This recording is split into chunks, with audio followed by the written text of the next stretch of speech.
ঘটনাটা ঘটেছে, আমি 2 নম্বর তিলখোজা অঞ্চলের গ্রাম পঞ্চায়েত সমরেশ দাস, বিরোধী দলনেতা।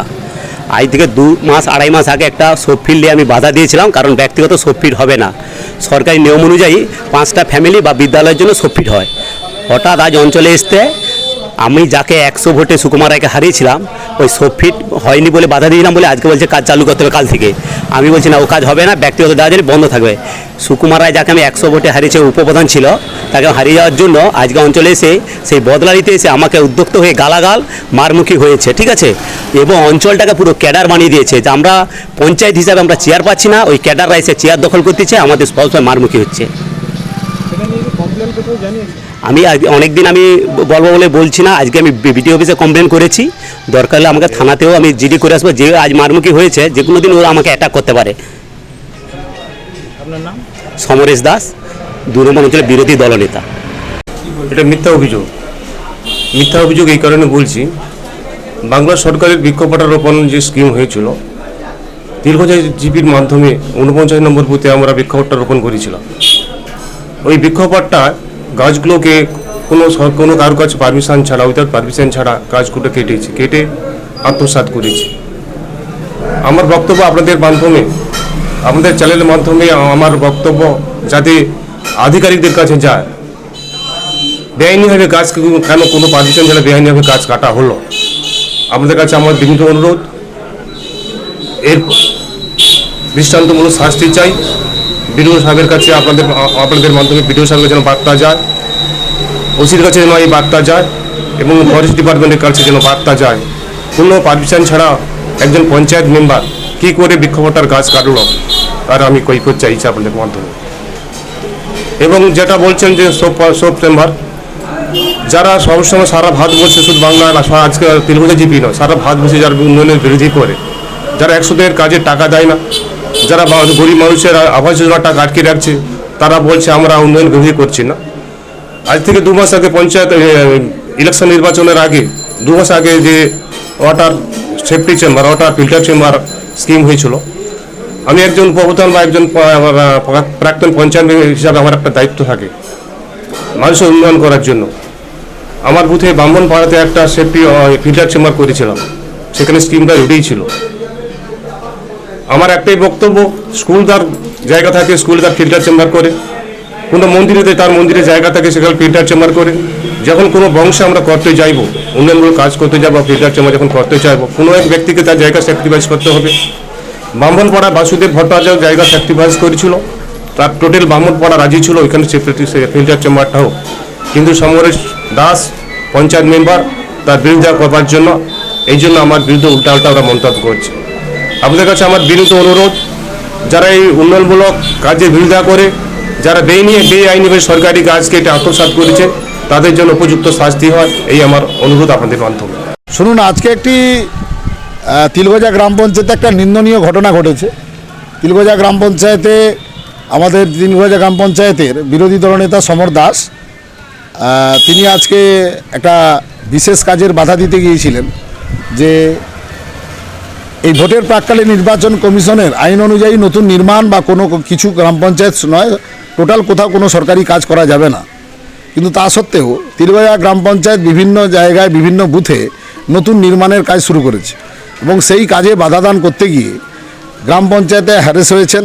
এবং গ্রাম পঞ্চায়েতে হ্যারেস করেছেন কে না, গ্রাম পঞ্চায়েতে এই সমর দাস, যাকে 100-এর বেশি ভোটে গত পঞ্চায়েত নির্বাচনে হারিয়ে দিয়েছিলেন সুকুমার রায়, প্রাক্তন উপপ্রধান, তিনি মারতে উদ্যত হন। এবং খুব নিন্দনীয় ঘটনা এই জায়গায়। তিলখোজা গ্রাম পঞ্চায়েত অফিসটা তৃণমূলের একটি পার্টি অফিসে পরিণত হয়েছে, একটি ক্যাডারদের নিয়ে ওখানে গ্রাম পঞ্চায়েত চলে, যারা বিরোধী তাদের মর্যাদা পান না। এবং এই ভোট প্রাক্কালে এই চরম জায়গায় পৌঁছে গেছে। আমরা বিডিওকে রিটিন কমপ্লেন দিয়েছি সমর দাসকে নিয়ে, এবং নির্বাচন কমিশনকে আমরা আজকেই লিখিত দিচ্ছি, এবং সমর দাস সুকুমারের নামে থানায় এফআইআর করবে। কাঁচের ঘরে বসে ঢিল মারা যেরকম মানুষের সাজে না, গৌতম গুরুর পক্ষে এই সমস্ত কথা বলা সাজে না। গৌতম গুরু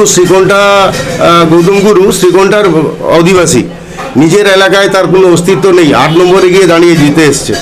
কিছুদিন আগে পর্যন্ত তৃণমূল করতো, আপনারা সকলেই জানেন, প্রায় 600 না 800 আইবিএসের টাকা নিয়ে দুর্নীতি করার ফলে দল থেকে বিতাড়িত হয়েছে। এখন বিজেপিতে গিয়ে বড় বড় কথা বলছে। যে কারণে কথাটা বলা, আমি একদম স্পষ্ট ভাষায় বলি যে আমার কাছে আমি অভিযোগ যেটা এসছে যে ওই ওই বুথে 49 নম্বর বুথে আমাদের পূর্ব যে মেম্বার ছিলেন সুকুমার রায়, তিনি যেটা জানিয়েছেন যে এর আগে ওখানে অবৈধভাবে গাছগুলো কাটা হয়েছে এবং ওখানে সমরেশ যে মেম্বার সে নিজে গাছগুলো কেটে কোনোরকমভাবে প্রধানের কোনো কনসেন্ট না নিয়ে গাছগুলোকে আত্মসাৎ করেছে। এরপরে আজ থেকে 2-2.5 মাস আগে আরও 2-2.5 মাসই হবে যে ফিল্টার চেম্বারগুলোর কাজ করার কথা এসবিএমের আন্ডারে, সেখানে তিলখোজার প্রায় সমস্ত বুথের কাজ কমপ্লিট আছে। তো 2-1টা জায়গায় থেকে গেছে, তার মধ্যে ব্রাহ্মণপাড়া চংরার একটা ফিল্টার চেম্বার থেকে গেছে। তো সেই কাজটাকে যখন করা হবে কি হবে না বলে জিজ্ঞাসা করা হয়েছে, তখনই এই সমস্ত উত্তেজকদের মধ্যে বাক্যালাপ হয়েছে। এবং আমি একটু আপনাদের মাধ্যমে বলতে চাই, আপনাদের শ্রোতা বা দর্শক যারা আছে, আপনারা সকলেই জানেন যে এই দলটা গত 10 বছরে কোনো মানুষের উন্নয়ন করেনি। আজকে তিলখোজা গ্রাম পঞ্চায়েতে আমি দায়িত্ব নিয়ে বলছি যে 4টা বুথে জিতেছে এরা, তার মধ্যে 2টো বুথ সামান্য একটা মার্জিনে, আর ওই 2টো বুথের মধ্যে একটা সামান্য গণ্ডগোল ছিল যার জন্য ওরা জিতে গেছে। পুরো নির্বাচনে আগামী 25শে মে আর নির্বাচন আসে জানেন, এই 25শে মে নির্বাচনের কোনোরকম কোনো এজেন্ডা এদের কাছে নেই, কোনোরকম কোনো বলার মতো মানুষের কাছে কোনো কিছু নেই। আপনারা জানেন 100 দিনের টাকা মমতা বন্দ্যোপাধ্যায় দিয়েছে, ঘরকে আটকে রেখেছে, বিজেপি আটকে রেখেছে। তাই নির্বাচনের আগে একটা প্রোপাগান্ডা তৈরি করার জন্য, আর অন্য কিছু নয়, শুধুমাত্র প্রোপাগান্ডা তৈরি করার জন্য আজকে এটা করা হয়েছে। আমি শুনলাম নাকি ওনারা বিডিও সাহেবকে দরখাস্ত করেছেন, আর নির্বাচন কমিশনে দরখাস্ত করেছেন। আমি আরও ওদেরকে অনুরোধ করব এরপরে অমিত শাহকে এবং মাননীয় প্রধানমন্ত্রীকে দরখাস্ত করুক, তদন্ত স্বরূপ দেখুক যে কোনো কাজ হচ্ছে কিনা। যদিও অনগোয়িং কাজ করা যায়, যেটা ওরা জানে না অন্তত, যে অনগোয়িং কাজ যে কোনো সময় করা যায়, তবু আমি দায়িত্ব সহকারে বলছি কোনোরকম কোনো কাজ হচ্ছে না, এই কারণে সামনে নির্বাচন থাকার জন্য। আর এইরকম ধরনের মানুষের, বিশেষ করে গৌতম গুরু যে কথাগুলো বলছে যে আখড়া হয়ে গেছে, ওদের মেম্বারগুলো তো অঞ্চলে আসেই না। সমর মাঝে মধ্যে আসে, শুধুমাত্র নিজের কাজে আসে, তাও সপ্তাহে 1 দিন আসে কিনা সন্দেহ।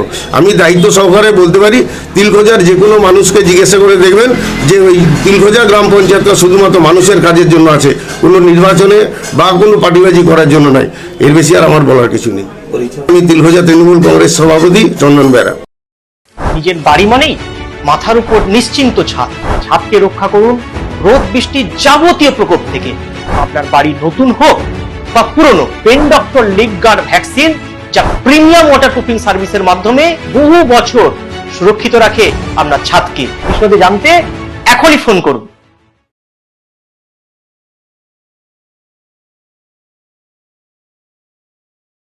বিজ্ঞাপনের চমক নয়, আছে আগামী দিনের প্রতিশ্রুতি, মানে কর ফ্যাশন।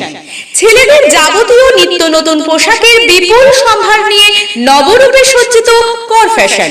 বিশেষ করে মনে রাখবেন, আমাদের নতুন সংযোজন ছোট ছেলেদের পোশাকের বিপুল সম্ভার। আমাদের ঠিকানা ময়না রবিবারের বাজার। আমাদের আরেকটি শাখা বলাইপন্ডা বাজার, চৌরাস্তার দক্ষিণে ময়না। মনের মতন পোশাক মানেই কর ফ্যাশন। বিজ্ঞাপন দেওয়ার জন্য যোগাযোগ করুন স্টুডিও কল্যাণী, ভোগলাবাড়ি, ময়না, পূর্ব মেদিনীপুর। নতুবা ফোন করুন যাদববেড়া 9800303017। এছাড়া অসিত বেড়া 9932227739।